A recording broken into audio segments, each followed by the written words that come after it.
اسلام کو بیدار تو ہو لینے دو، ہر قوم پکارے گی ہمارے ہیں حسین۔ عالمی مشاہیر امام حسین کو تا قیام قیامت باطل کے مقابلے میں حق کا علمبردار مانتے ہیں۔ خواجہ معین الدین چشتی کہتے ہیں حسین صرف ایک شخصیت کا نام نہیں بلکہ ایک نظریے کا نام ہے، ایک اصول اور ایک نظام حیات کا نام ہے۔ بقول خواجہ معین الدین چشتی، شاہ است حسین، بادشاہ است حسین، دیں است حسین، دیں پناہ است حسین، سرداد نداد دست در دست یزید، حقہ کے بنا لا الہ است حسین۔ مسیحی مصنف اور شاعر جارج ارداق کہتے ہیں وہ پیکر غیرت کہ جسے اپنے اہل و عیال کی عزت و ناموس کا اتنا خیال تھا کہ جب میدان میں تنہا رہ گیا تھا اور ہر سمت سے تیر و تلوار سے حملے کیے جا رہے تھے، اس وقت نظر پڑی کہ اہل کوفہ خیام پر حملہ کرنا چاہتے ہیں تو اپنا ہاتھ بلند کر کے فرماتے ہیں اگر تم لوگ دین محمدی سے بالکل ہی کنارہ کشی اختیار کر چکے ہو تب بھی دنیاوی اخلاقیات کا لحاظ رکھ۔ سوامی شنکر اچاریہ کہتے ہیں اگر حسین نہ ہوتے تو دنیا سے اسلام ختم ہو جاتا اور دنیا ہمیشہ کے لیے نیک بندوں سے خالی ہو جاتی۔ حسین سے بڑھ کر کوئی شہید نہیں۔ مشہور افسانہ نگار منشی پریم چند کہتے ہیں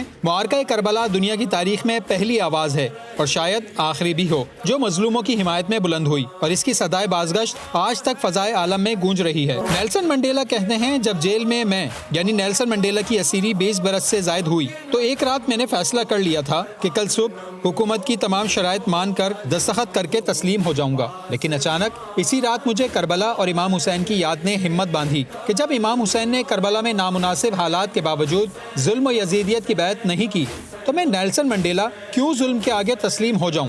اس لیے میری کامیابی کا راز کربلا اور امام حسین کو آئیڈیل قرار دینا ہے۔ انگلستان کے مشہور اسکالر و ناول نگار چارلس ڈکسن کہتے ہیں کہ میں نہیں سمجھتا کہ حسین کو کوئی دنیاوی لالچ تھی، یا اگر ایسا ہوتا تو حسین اپنا سارا خاندان بچے اور خواتین کیوں دشت کربلا میں لاتے؟ کربلا میں بچوں اور خواتین سمیت آنا یہ ثابت کرتا ہے کہ حسین نے فقط اسلام اور رضا الہی کے لیے قربانی دی۔ مہاتما گاندھی کہتے ہیں کہ اسلام بزور شمشیر نہیں پھیلا بلکہ اسلام حسین کی قربانی کی وجہ سے پھیلا، اور میں نے حسین سے مظلومیت کے اوقات میں فتح و کامرانی کا درس سیکھا ہے۔ امریکہ کے مشہور و معروف مورخ اپرونیک کہتے ہیں حسین کے لیے ممکن تھا کہ یزید لعین کے آگے جھک کر اپنی زندگی کو بچا لیتے، لیکن امامت کی ذمہ داری اجازت نہیں دے رہی تھی کہ آپ یزید لعین کو ایک خلیفۃ المسلمین کے عنوان سے قبول کریں۔ دھوپ کی شدید تمازت میں جلتی ہوئی ریتی پر حسین نے حیات ابدی کا سودا کر لیا۔ اے مرد مجاہد، اے شجاعت کے علمبردار اور اے شہسوار، اے میرے حسین تمہیں سلام۔